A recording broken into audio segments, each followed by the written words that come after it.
नाम में महत्व बुद्धि नहीं है। अगर नाम में महत्व बुद्धि हो तो दोस्त से बात करते हुए भी अंदर चलता रहेगा राधा राधा, बात भी करेंगे और बीच बीच में राधा राधा भी बोलने लगेगा, कब ये बात बंद करे यार, मेरा नाम छूट रहा है।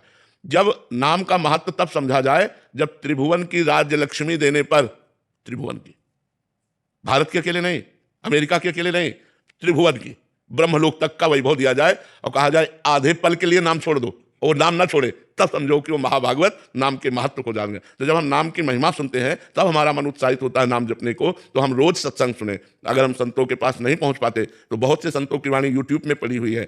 जिन संतों से आपका मन मिलता है, ऐसा लगता है कि इनकी वाणी से हमारा कल्याण होगा, वो सुनना चाहिए। वो वाणी में नहीं सुननी चाहिए जिसमें भगवान की महिमा को काटा गया, भगवान के नाम को काटा गया, भगवान की लीला चरित्रों की महिमा को नीचा दिखाया गया। ऐसे भी हैं।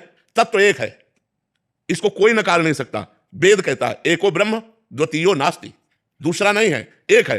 वही अवसर पड़ा राम बन गया, वही अवसर पड़ा कृष्ण बन गया, वही अवसर पड़ा वाराह बन गया, वही अवसर पड़ा कच्छप बन गया, वही मत्स्य बन गया। वो विविध अवतार, वही ये सब अवतार धारण किए हुए। ये जो एक दूसरे की कटिंग करते हैं, एक दूसरे की निंदा करते हैं, ये घोर अज्ञानी है, ये नरकगामी है। कोई भी हो, हम उच्च स्वर से कह रहे हैं, क्योंकि वेद जो कहता है वही सबके लिए माननीय है। परमात्मा एक है, उसके रूप अनेक हैं। अगर अपने ही परमात्मा की तुम मान्यता करके परमात्मा के दूसरे रूप की निंदा करते हो तो तुम नरकगामी होगे, तुम अपराधी हो, तुम्हें ज्ञान नहीं इस बात का। वही सब रूपों में विराजमान है, एक ब्रह्म ही है, वो अनेक रूपों में व्याप्त है। अनेक को एक में, एक को अनेक में जिसने देख लिया वही सच्चा ज्ञानी है। यो माम पश्यति सर्वत्र सर्वम च मयि पश्यति तस्याहं न प्रणश्यामि सच में न प्रणश्यति। जो सर्वत्र मुझको देखता है और मुझ में सबको देखता है, मैं कभी उससे बिलग नहीं रहता, भगवान ने कहा। तो ये जब तक सच्चा शास्त्रों का ज्ञान नहीं होता तो एक दूसरे की निंदा करते रहते हैं। तो हमको ये भी देखना है कि हमें सच्चे महात्माओं के प्रवचन सुनने हैं।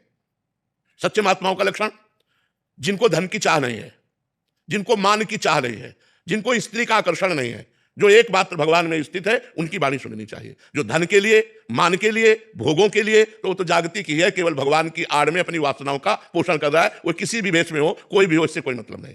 जिसका शुद्ध भाव केवल भगवान की चर्चा करना और उसी चर्चा में आनंदित हो जाना। मम गुण गावत पुलक शरीरा गदगद कंठ नैन बहनीरा। भगवान के पावन चरित्रों का गायन करते करते रोना आ गया, कंठ भर गया, आवाज नहीं निकल रही। यही है महापुरुषों का लक्षण, यही भगवान के निज जनों का लक्षण। तो भगवान के प्यारे संतों की वाणी सुनने से भगवान के नाम में हमारी रुचि होने लगती है। और जबरदस्ती जपना चाहिए। जैसे हमें दवा दी गई तो चाहे जितनी कड़वी हो, लेकिन हम रोग निवारण के लिए खाते हैं, तो भव रोग की अचूक औषधि नाम है।